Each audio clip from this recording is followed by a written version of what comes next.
same as before. It's the new subject button, this one. I don't know what protocols you used for naming, but what we've been using is the last name and the patient ID were identical. So let's just call this Phantom. Okay. I think we didn't use a patient ID. You probably should, because otherwise it'll autofill with a large unique I ID. think if you have a patient ID, will automatically. All right, date of birth is before. This is obviously a Phantom. Do we actually need this date of birth? Could we just leave this out? You can leave it out if you want. It'll actually, it may not allow you to move forward because it'll need an age. Arbitrary for each of our monkeys. Right. Yeah,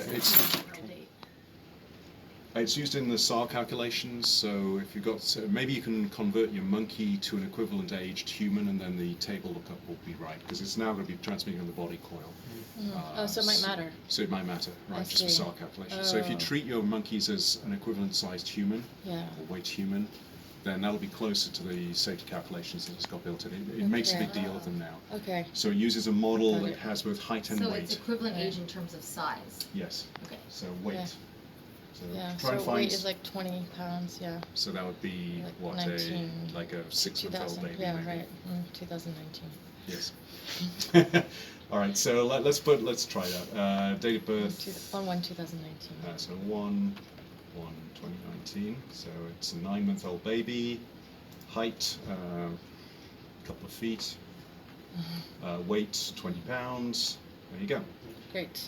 If you, we've been using a different system for auto routing, but you can, if you want, you can use some of these fields if you want it auto routed to a certain server. Patient position, I don't know what you normally put in. First supine. Okay. And then operate in that, and that's it. And then go. Yeah, we used to have something which says the coil, I think, No, but that doesn't matter anymore, right? Yes, yeah, that's right. That's the protocol choice. That's actually been put onto a second window. So you press exam, it'll open up that second window. This is where your protocols are now. Oh, great. Okay. This will take a bit more getting used to. Right now you're under Zaolab.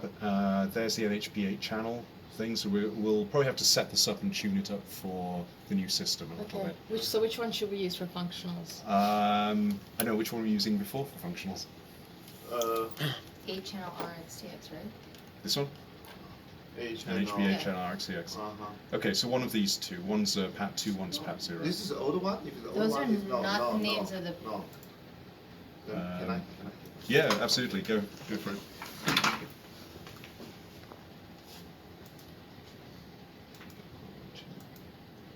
I think that's interesting. So these were brought forward from the previous scan. You don't recognize them? I don't recognize. These would be from the whole body system, not from the AC88. It's not from the. Oh, Okay. Yeah, that no, we makes- never did that- functionals on the whole body Right. system. So what But I'd which like, one do you recommend? what I I'd like see. you to do is to send me a DICOM image from one of the previous functionals, Okay. like the recent one. Okay. Okay, And ping we'll- Lei, I we'll can do do that. that. Write that down. And Okay. we'll re-import it and we'll reconstruct protocols for Got it. it. Cool. Got it. Okay. Okay, let's just select. Just use One that. of So them. just use Part this two. one. Okay. Yeah. Part 2. Okay. Okay. Alright. So you select the protocol you're going to use here. Select the brain region. This can be actually integrated into the protocol. Great. Right now it hasn't been, so Yeah, you have that'd to be select it manually. So body part and laterality, confirm, and it'll load that protocol. Okay. Great. All right. Okay. So the advice we had from the apps people who had on humans was to keep this process going. Some people get confused by all these like play and stop and checkbox buttons. I'll try and take you through it, but if you find that nothing's happening, it's just pausing there waiting for something, press anything that is green. Okay. Okay. All right, so we'll open the localizer.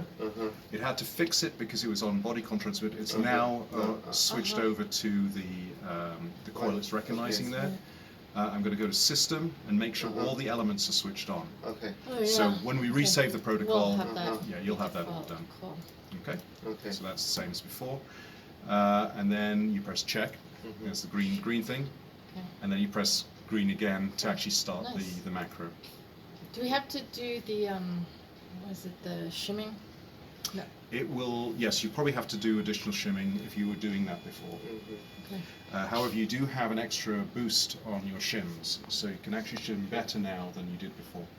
So I'm not going to do any shimming on this, but if you want to have a session with shimming, give me a shout. Yeah, we'll need to learn how to do that. Okay, and off it goes. The spaceship here is a different layout. That's for listening.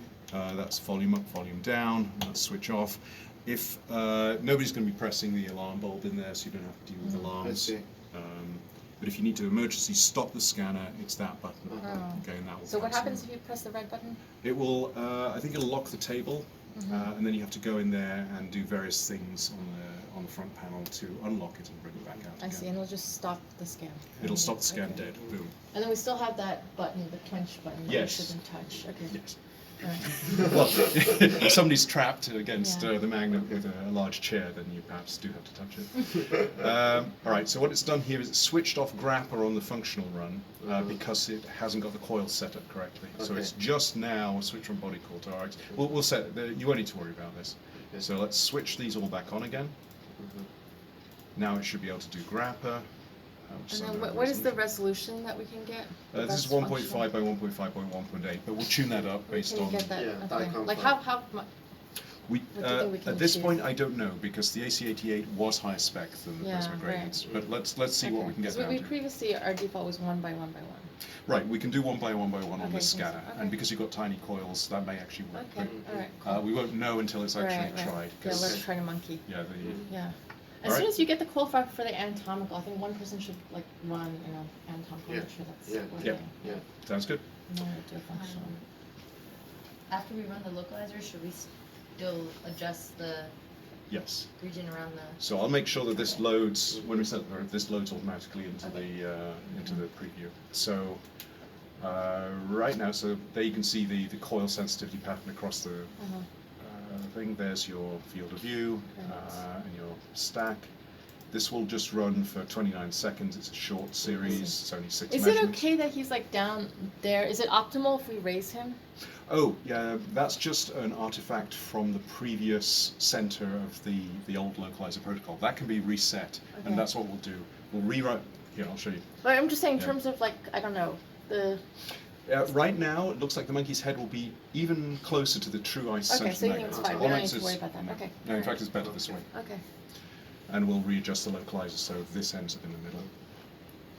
Okay, so let's run this. You'll be able to hear it. So that's doing a 3D shim. Okay. So now we Automatically. don't need to do the manual shim. We'll have a look at that. Let's- Maybe you do, maybe you don't. It's not clear to me right now. I'm going to get rid of those. BZR map. Oh yeah. Do we oh. still have that? Yeah, I saw it. B0 map. Yeah. And are we able to correct? Because that was very important to us before. For Absolutely, For it's- distortion correction. it still will be. Okay, cool. We let- still have that sequence because I thought we got that from MGH or something. Possibly. Let me set you up with an even more modern version. Okay. Okay. So, and you'll have to adjust your pipeline a little bit for it. The analysis pipeline. Yeah, there's a new approach to doing field mapping and distortion correction that can handle the signal pileup as well. Okay. So if it's Okay. like been all piled up, it's bright. Uh-huh. When it smears it back out again, normally it doesn't adjust for that. The new method called top up does. Okay. Great. So Okay. I'll send you some links on that. Okay, so that was that. Here's the pictures. Just loaded Phantom.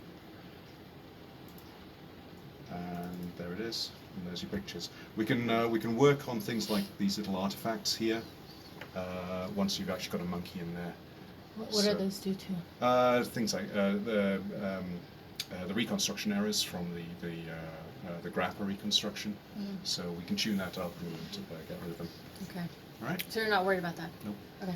So if we were to add like another scan to the queue, how would we do that? Oh, another scan. Easy way to do that is just drag it down.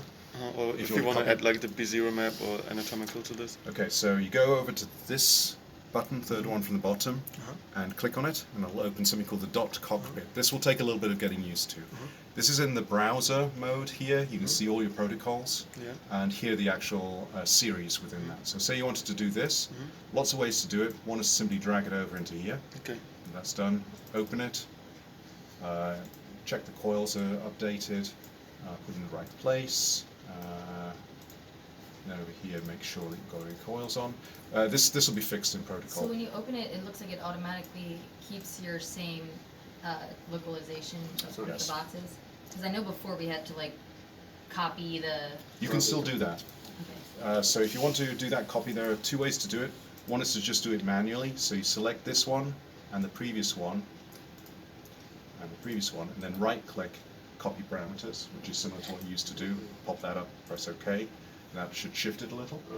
The other way to do it is to actually link these two together, and you do that with create copy reference. So you click on the protocol you want to copy to, and then control-click on the previous one, and then create copy reference. Same idea, but now it actually has an automatic copying of the prescription. So if you set this one up correctly, it will automatically pass it on to this one without you having to do anything more. So you can put that in a protocol, so that copy So forward. we don't even have to do it. You don't even have to think about it. So you said you first select the one you copy from, and then the one you to copy to? Or? Correct, yes. Okay. So you, I feel like we did that wrong. That's right. So you select the one you want to copy to, the destination, and then control-click the one you want to copy from, right-click, and then create copy reference. First the one you copy to, then the one you copy from. Correct. Okay. I'll run this one, hopefully this will work. And that's going to do a V0 map. Seems to still work. It'll be a couple of minutes. Awesome. And then transferring data. Same idea. You would open the file browser, the local database, there. That one. And then you select the data you want to transfer, and then you push it to, and it's still called TIMTOL data. We'll update that over time. Right now it'll still work. Okay. And we'll just update Awesome. it. We're kind of working out what to call the two PRISMA, since there are obviously two PRISMAs. And we thought this one would be M PRISMA for monkey, and that would be H PRISMA for human. Sounds If you've got any better ideas. Okay, good. I think it's very unambiguous. Yeah. Yes. We used to have this helium notebook. Do we still have that? You don't need to do that because SRS should be monitoring it. So Siemens Remote Service is set up on this console. Oh, nice. Okay. And they can monitor helium level Cool. behind the scenes. And they'll just come when it's low. And do we ever need to shut this off? I wouldn't. I would just leave it up unless unless it asks you to. If it says please reboot this or reboot that. Okay. Give me a shout if you have any like problems that lock up the scanner or a component shuts down. Yeah, I'm sure we're gonna have problems. Give me a shout and I'll take you through where to find the fixes for that. Awesome. But most of the time the errors happen when we try to switch the systems, so hopefully we Well, that's spend one less time on that. Yeah, that's one less that would be so source of error. great. I think you can probably tune up a lot of your protocols at this point and make them faster, easier, better quality. It'd be a good opportunity to do that. Oh, well, That's good. that's nice. You may go through all the Great. conversions.